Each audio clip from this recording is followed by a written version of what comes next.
standing right near far end of Lois Lake at the what's known as the Freda Bridge. It's October 21st, and you can see how low the water is. Like right where I'm standing right here is quite often, especially in the springtime, covered in about 6, 8, 10 feet of water. So we still have pretty low water level at this time of year. But apparently Brookfield is going to sell the power coming out of this dam, and they're going to be running the dam at 100% operation all the time to sell power to the United States for 30 years. I am wondering what the condition of this lake will be if they run it at 100% for, you know, the whole year. So anyways, I don't know what they're doing with the power now or how much they're using right now, but as you can see, we have pretty much a barren wasteland that quite often is covered by a lot of water. This is actually, normally this is a lake right here. You can paddle quite easily, a little canoe up underneath the bridge, do some fishing.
We're at the Lois Lake Dam, and this is where the dam that holds back the lake to provide power to, well, it was originally power for the old town site and for the mill, but now it's, you know, as I was mentioning earlier in the video, that they're planning on selling the power from this dam down to the United States. Well, anyways, you can see how low the water level is here. I mean, this is, we've had some good rain, and lake is still way down. It's like, you know, it's at, I'm not really sure what the level is, but it's definitely pretty close to as low as it gets.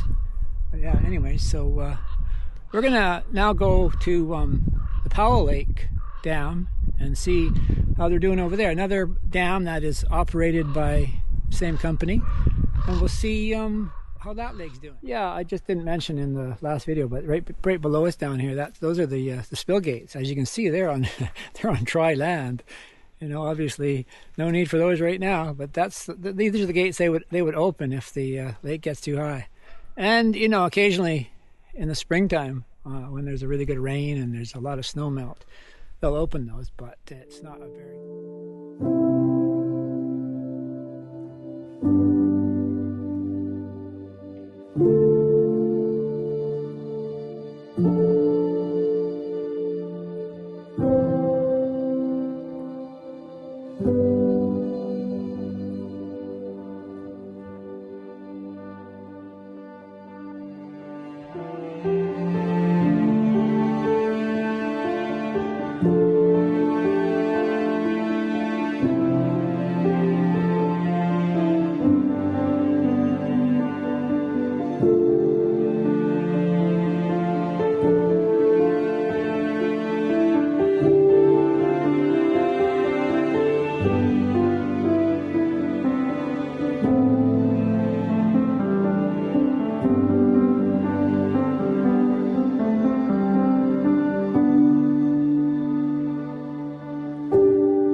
I'm at the site of the Powell Lake Dam, and this is actually standing down by the reservoir. And it's low, but definitely seen it lower than this at Powell Lake. But it's still, of course, lower than in the springtime. But yeah, where I'm standing right now would be typically under about 10-12 feet of water. And yeah, so there's the dam in the distance over there. Yeah, I just wanted to say that it's a shame that we can't use the power from the dams to run power for Powell River. I've heard from a pretty good source that there is enough power coming out of the two dams to provide power to supply Powell River, except for during peak moments. So I really don't understand the logistics behind that. I suppose maybe they could get a better price from the Americans. I don't know. Anyways, I think that we should keep our resources for us, and that's my opinion. So have a good day.